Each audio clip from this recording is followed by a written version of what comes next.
How do you introduce one of the most terrifying characters in cinema? The movie Silence of the Lambs is without a doubt one of the best movies of the horror genre. And the reason behind it is a genius use of visual storytelling and a great script, resulting in a timeless movie that won its cast and crew 5 Academy Awards. The first 10 to 20 minutes of the movie have so many lessons for filmmakers to learn from. And today we want to analyze why and how the director pulls us into the story and terrifies us from the start. The movie starts with an eerie setting showing a foggy forest before revealing our main character. I can say that the director has done the job of classical directors in introducing her to us. First, we get to know her, then we'll know her last name, and third, her first name. The main character is doing some kind of training, that much is clear, but for now, we don't know what organization she works for. By the appearance of her training, it seems like a military one. As we learn her last name, Starling, the director gives us a big hint about who she might be. The man's hat reveals pieces of info that the director knows the audience is smart enough to put together. Without one word about her job, we know what organization she works for. Now it's time to learn more. Walking her through the building will set up the environment of her workplace for us, as well as putting our main character into her own position. This elevator shot isn't random. The guys in this shot are all chosen to be taller than Jodie Foster. It's to emphasize her vulnerability in this cruel world we're about to discover.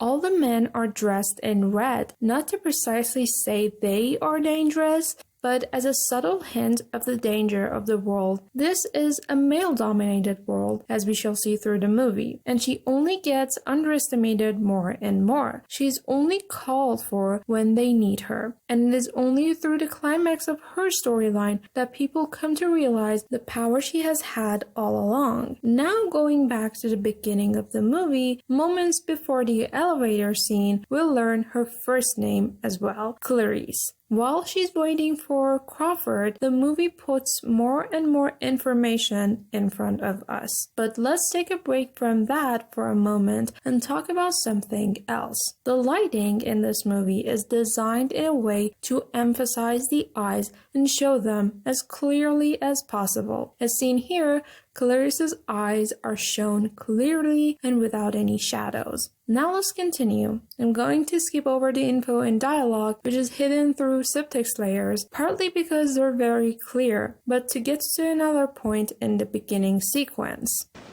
You spook easily, Starling? This question is a setup for what he's about to tell her about a case and an almost impossible task she's about to take up. Whispering his nickname, Hannibal the Cannibal, is one of the many hints the director puts in our subconscious to be afraid of this character, and more importantly, afraid for her. For some mysterious reason, or maybe the reason hinted at by his nickname, she must be mentally and physically aware of this character, someone we haven't seen yet, but we're eager to meet. With an overlapping cut, now we're in an institution where Hannibal is kept. Once more, we're given a view of the hungry predators around Clarice when the head of the institution flirts with her. You know, we get a lot of detectives here, but I must say I can't ever remember one as attractive. This time, the director has given the subtext layers through the direction of his actress's eyes. She's avoiding eye contact as much as possible, also revealing a side of Clarice that tends to be distant in a very logical way. Just like with Clarice's boss, Dr. Chilton's dialogue has rings of warning in them. We've tried to study him, of course, but he's much too sophisticated for the standard tests. As the characters are walking into the deeper sections of the institution, we hear the odd instructions of meeting him, and the director is putting us in narrow hallways, going through so many doors to set up a claustrophobic fear. This character can't have anything but soft paper, and she shouldn't get close to the glass. And now, a few steps from him, Clarice is put in red lighting, as if the cinematography wants to shout the danger to her once more. And finally, she goes in. One by one, she passes through the cells. We, as the audience, are sure these are the worst patients of this institution. And the last one, before meeting Dr. Lecter, gives a stamp on that guess. And finally, with a pen, we see him at last, standing there, seeming more normal than any of the patients we saw. Up until now, the lighting on the characters has all been the same, but now we see a different kind on Lecter's face. His eyes are lit through high-angle light, causing shadows under his eyes. This kind of lighting reminds us of characters like Dracula in the history of cinema, very much like the nature of this cannibal patient. I also want to mention the framing of this scene, something very subtle but powerful in their first conversation. There's a reason why some of the shots are chosen in over-shoulder and some other in single shots. At the start of the conversation, it seems as though they might have the same amount of power, and we see both of the shot reverse shots done in over the shoulders. After Hannibal tells Clarice to sit, she's isolated and alone. Dominating the conversation, the shots of Hannibal are chosen in tighter shots and Clarice in medium to medium close-ups. It is only after Hannibal has agreed to see the file and seemingly is warming up to her that we get another over-the-shoulder shot. But even the space each occupies in the other person's over-the-shoulder varies. Hannibal seems to have more dominance on Clarice's side. What might seem terrifying and was hinted at by Chilton is how calm he is. If he was calm when eating a person's tongue, then this person is terrifyingly good at controlling his emotions. That's why when he's commanding Clarice to get closer to him, as warned before by several characters, it becomes horrifying to us. We know that while Clarice is stressed and anxious, he's calm, and that makes him so terrifying. The subtleties of both actors in these scenes are what eventually win both of them an award for their performances.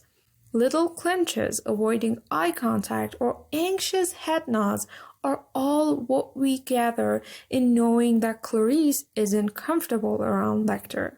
This comfort is only returned to her after she trusts that he doesn't want to hurt her.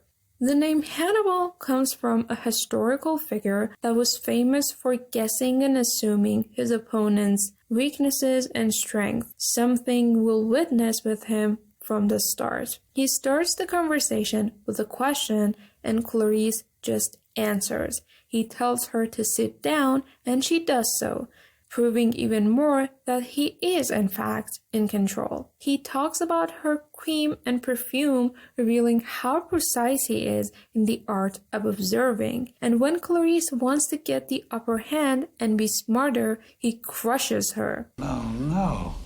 You were doing fine. You had been courteous and receptive to courtesy. You had established trust with the embarrassing truth about Meigs. But this is only the start.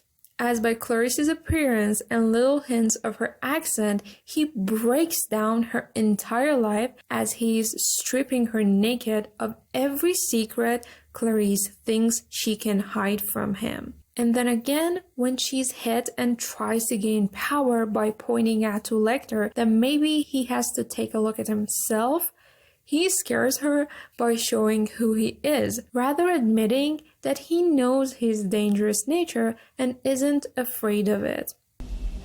A census taker once tried to test me.